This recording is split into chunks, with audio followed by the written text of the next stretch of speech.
전능하사 천지를 만드신 하나님 아버지를 내가 믿사오며 그 외아들 우리 주 예수 그리스도를 믿사오니 이는 성령으로 잉태하사 동정녀 마리아에게 나시고 본디오 빌라도에게 고난을 받으사 십자가에 못 박혀 죽으시고 장사한 지 사흘 만에 죽은 자 가운데서 다시 살아나시며 하늘에 오르사 전능하신 하느님 우편에 앉아 계시다가 저리로서 산자와 죽은 자를 심판하러 오시리라.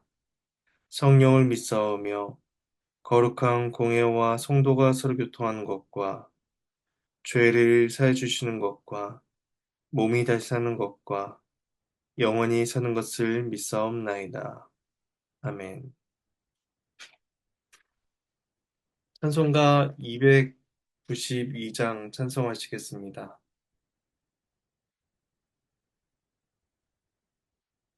292장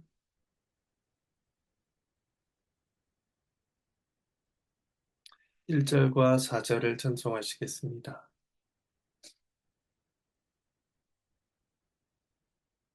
찬송합니다. 주 없이 살 수 없네 죄인의 구주여 그 귀한 보배 피로 날 구속하소서 구주의 사랑으로 흘리신 보혈이 내 소망 나의 위로 내 영광 됩니다. 주 없이 살 수 없네 세월이 흐르고 이 깊은 고독 속에 내 생명 끝나도 사나운 풍랑일 때 날 지켜주시니 내 곁에 계신 주님 늘 힘이 됩니다. 아멘.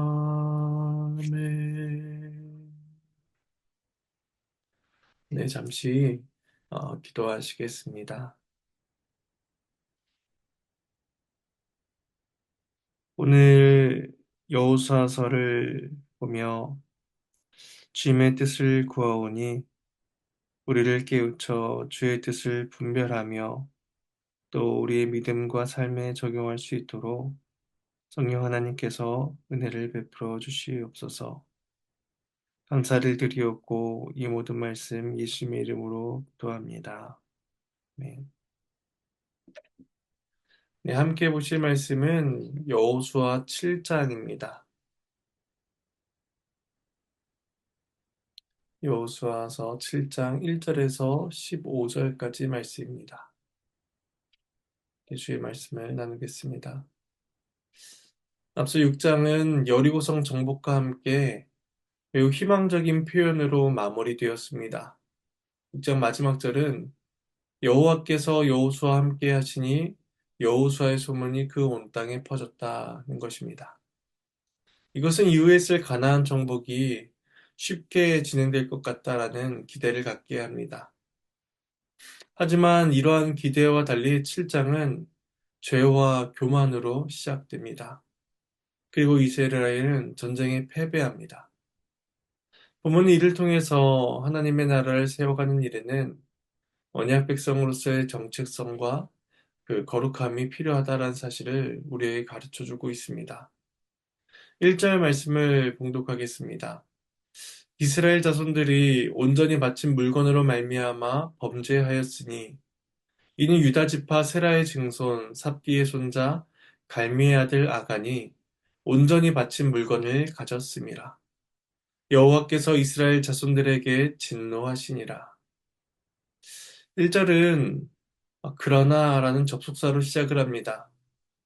한글 성경에는 이 접속사가 생략되어 있지만 이러한 접속사를 통해서 6장의 내용과 상반된 죄와 패배의 이야기가 나올 것을 1절은 암시해 줍니다. 이스라엘에게 중요한 것은 싸워야 할 외부의 적이 아니라 그들 자신들을 넘어지게 한 내부의 죄였습니다. 그래서 7장은 아이성 전투에 대한 기술에 앞서서 이스라엘과 아간의 죄에 대해서 먼저 말씀을 하고 있습니다. 여기서 한 가지 눈여겨볼 것은 아간 한 사람이 행한 죄를 이스라엘 자손 전체가 범한 것으로 표현하고 있다는 것입니다. 이것은 연대성의 원리에 따른 것으로서 아간 한 사람의 죄가 공동체 전체의 죄로 간주되고 있다는 것입니다. 실제로 아간이 행한 범죄는 이스라엘 전체에 반역의 죄를 가져왔으며 또 이스라엘의 거룩성을 파괴하는 일이었습니다. 그리고 성경은 그의 죄에 대해서 하나님께 온전히 바친 물건을 가져갔다라고 말합니다. 앞서 여리고성의 승리는 하나님께 주신 것이며 또 가나안 땅의 첫 승리로서 하나님께 전적인 영광을 올려드려야 했습니다.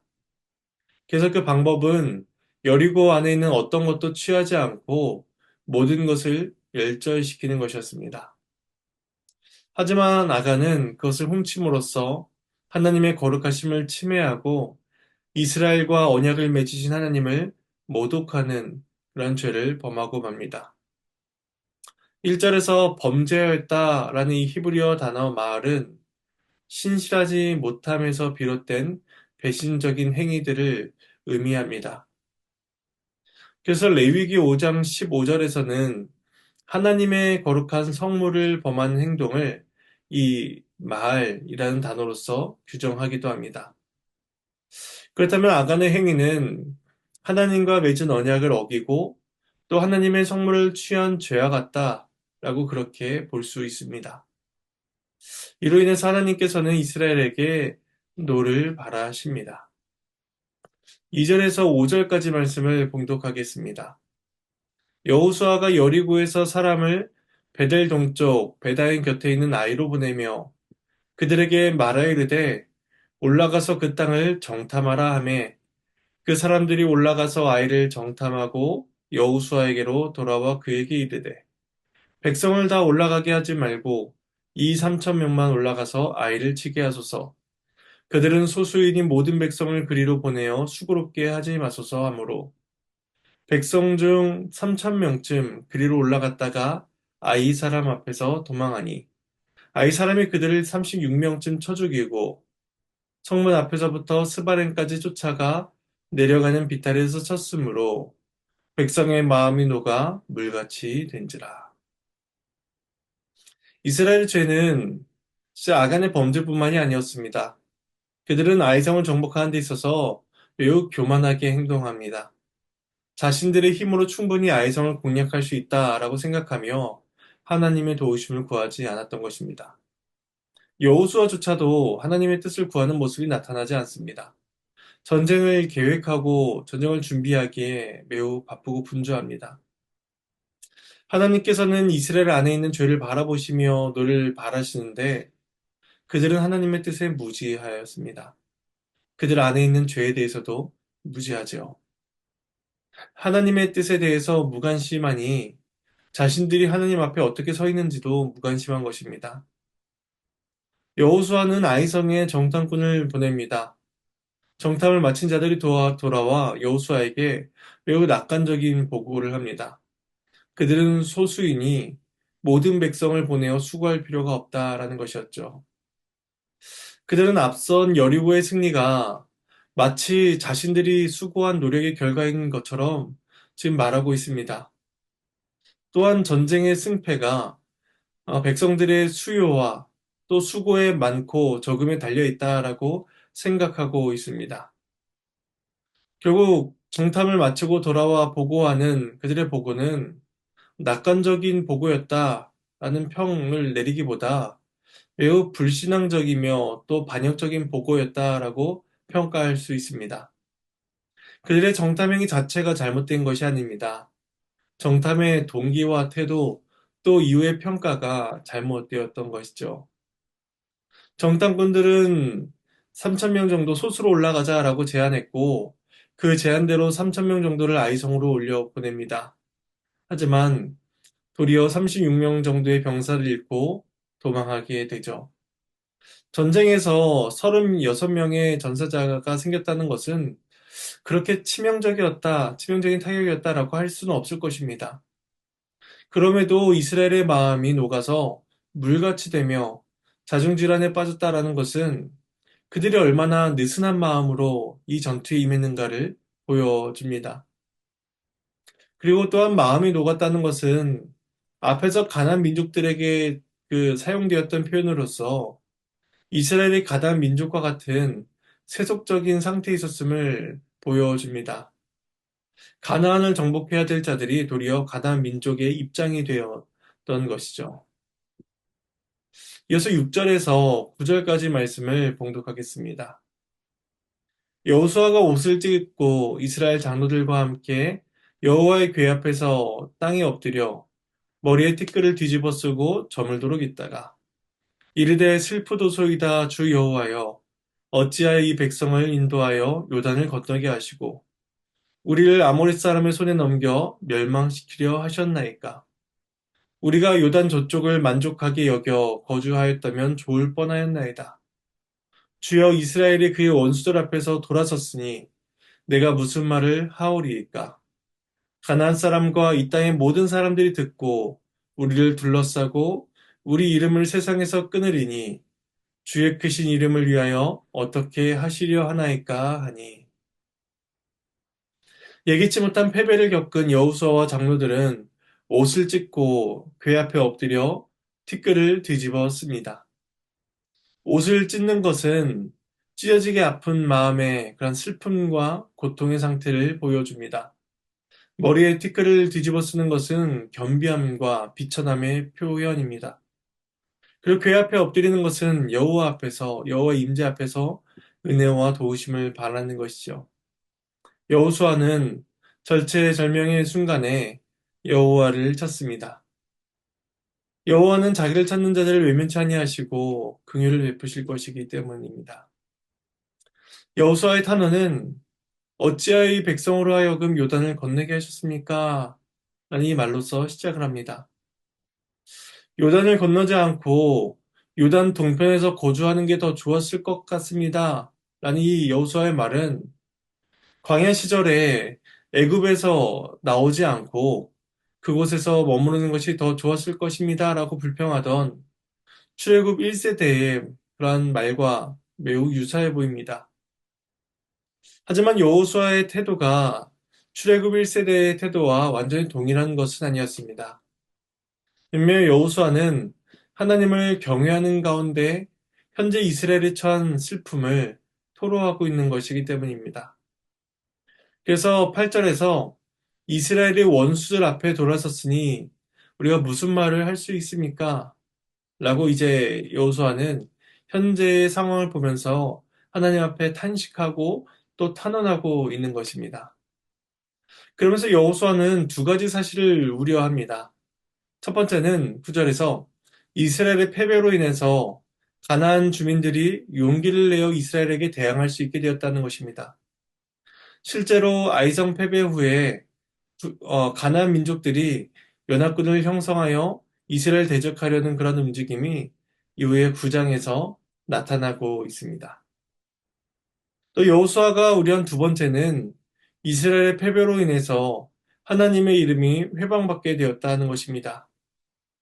이것은 과거 민수기 14장에서 여호와의 명예를 염려하였던 모세의 모습을 떠올리게 합니다. 이스라엘의 이름은 여호와 이름과 깊은 연관이 있었습니다. 하나님께서는 이스라엘의 하나님이라 불리시기를 기뻐하셨습니다.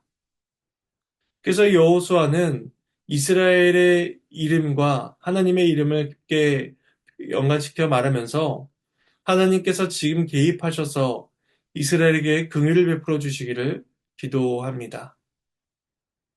이어서 10절에서 15절 마지막 단락을 봉독하겠습니다. 여호와께서 여호수아에게 이르시되 일어나라 어찌해 이렇게 엎드렸느냐? 이스라엘이 범죄하여 내가 그들에게 명령한 나의 명령을 어겼으며 또한 그들이 온전히 바친 물건을 가져가고 도둑질하며 속이고 그것을 그들의 물건들 가운데에 두었느니라. 그러므로 이스라엘 자손들이 그들의 원수 앞에 능히 맞서지 못하고 그 앞에서 돌아섰나니 이는 그들도 온전히 바친 것이 됨이라. 그 온전히 바친 물건을 너희 중에서 멸하지 아니하면 내가 다시는 너희와 함께 있지 아니하리라. 너는 일어나서 백성을 거룩하게 하여 이르기를 너희는 내일을 위하여 스스로 거룩하게 하라. 이스라엘 하나님 여호와의 말씀에 이스라엘아 너희 가운데에 온전히 바친 물건이 있나니 너희가 그 온전히 바친 물건을 너희 가운데에서 제하기까지는 내 원수들 앞에 능히 맞서지 못하리라. 너희는 아침에 너희의 지파대로 가까이 나아오라. 여호와께 뽑히는 그 지파는 그 족속대로 가까이 나올 것이요. 여호와께 뽑히는 족속은 그 가족대로 가까이 나올 것이요. 여호와께 뽑히는 그 가족은 그 남자들이 가까이 나올 것이며 온전히 바친 물건을 가진 자로 뽑힌 자를 불사르되 그와 그의 모든 소유를 그리하라. 이는 여호와의 언약을 어기고 이스라엘 가운데에서 망령된 일을 행하였음이라 하셨다 하라. 하나님의 말씀입니다. 하나님께 감사합니다. 하나님께서는 엎드려 있는 여호수아에게 일어나라 명하시면서 실패의 원인과 해결책을 제시해 주십니다. 사람의 수요와 사람의 수고를 의지했던 그 여호수아를 다시 일으키시면서 은혜를 주시고 또 말씀을 주고 계신 것입니다. 아이성 전투의 패배는 여호와의 무능함이나 여호와의 변덕스러움 때문이 아니었습니다. 하나님은 그들이 패배한 이유가 여호와께 온전히 바쳐진 물건을 도둑질한 것이다 라고 알려주십니다. 하나님과의 언약을 어기고 하나님의 거룩함을 침해한 것이 그들의 죄였습니다. 여기서도 1절과 마찬가지로 이스라엘 공동체의 책임임을 말씀하시며 그들 전체가 이 문제를 해결해야 될 것을 명령하십니다. 특히 11절에서는 5가지 동사를 사용하면서 그 아간의 범죄의 심각성을 강하게 부각시키십니다. 그 동사는 범죄하였다, 어겼다, 가져갔다, 도둑질했다, 속였다라는 것입니다. 이렇게 하나님의 것을 속이고 도둑질하는 것은 십계명이 금하는 것으로서 이 아간 행위가 언약을 깨뜨리는 반언약적인 성격임을 보여주십니다. 하나님께서는 아간이 온전히 바친 물건을 취함으로써 이스라엘이 하나님께 온전히 바친 것이 되었다라고 말씀합니다. 본래는 가나안 민족이 하나님께 바쳐진 진멸의 대상이었지만 이제는 이스라엘이 여호와께 바친 것이 된 것입니다. 그러므로 여호수아와 이스라엘은 아간의 범죄로 깨어진 그 언약을 회복함으로써 그들이 처한 상태를 변화시켜야 했습니다. 하나님께서 이 문제를 해결할 방법을 가르쳐 주시죠. 그것은 이스라엘 안에서 온전히 바친 것을 제거함으로써 그것과의 그 강한 연대를 끊고 다시금 하나님과의 관계를 회복하라는 것이었습니다. 이를 위해서 여호수아는 먼저 백성들을 거룩하게 해야 했습니다. 아간의 범죄로 인해서 회중 전체가 부정하게 되었기 때문에 그들 스스로 성결케 하고 다음 날을 거룩히 준비했던 것입니다. 본문은 구체적인 성결 의식을 언급하지 않지만 출애굽기 19장을 토대로 볼 때에 아마도 몸을 씻고 옷을 빠는 그러한 의식적인 일들을 행했을 것입니다. 그 후에 죄를 범한 자를 가려내어 그의 소유를 불태워야 했습니다. 범죄자를 가리는 방법은 제비뽑기를 하는 것인데 범인이 속한 지파를 먼저 뽑고 또 가문과 가족이 차례대로 뽑힌 후에 마지막으로 뽑힌 가족의 남자 중에서 범인을 가려내는 것이었습니다. 아마도 이 일은 우림과 둠밈을 사용했을 수 있습니다. 이제 제비뽑기의 과정은 내일 본문을 통해서 우리가 확인하게 될 것입니다. 이제 말씀을 정리하며 적용점을 2가지로 생각해 보겠습니다. 먼저 이스라엘의 패배는 아이성보다 병력이 약해서가 아니라 그들 안에 있는 죄 때문이었습니다. 그들은 외부의 적을 볼 것이 아니라 그들 내부에 있는 죄와 교만함을 돌아봐야 했습니다. 우리가 외부의 여러 일들에 집중하느라 정작 하나님 앞에서 내가 어떻게 살아가고 있는가, 내가 하나님 앞에서 어떻게 서 있는가, 이런 모습들은 놓치고 있는 것은 아닌지, 또 주 앞에서 내 모습이 나태해지고 있는 것은 아닌지, 우리는 우리 스스로를 계속해서 점검해야만 합니다. 두 번째는 아간의 죄는 이스라엘의 죄로 불리고 있습니다. 이스라엘은 언약 안에서 한 공동체였기 때문입니다. 근데 우리 역시도 지금 새 언약을 살아가는 자들로서 긴밀하게 연합되어 있다는 점입니다. 우리는 교회로 또 지체로 연결되어 있습니다. 그런데 이것을 가능케 하는 것은 예수 그리스도께서 우리를 하나로 연합시키셨기 때문입니다. 그리스도 안에서 우리는 새 생명을 얻은 자가 되었고 그리스도 안에서 우리는 한 지체로 세우심을 받고 있습니다. 오늘 우리에게 새 생명을 주셔서 언약 공동체로 살아가게 하신 그 그리스도의 은혜와 사랑을 기억하여야 할 것입니다. 그리고 하나님께 주신 은혜 가운데 모든 감사와 영광을 올려드려야 할 것입니다.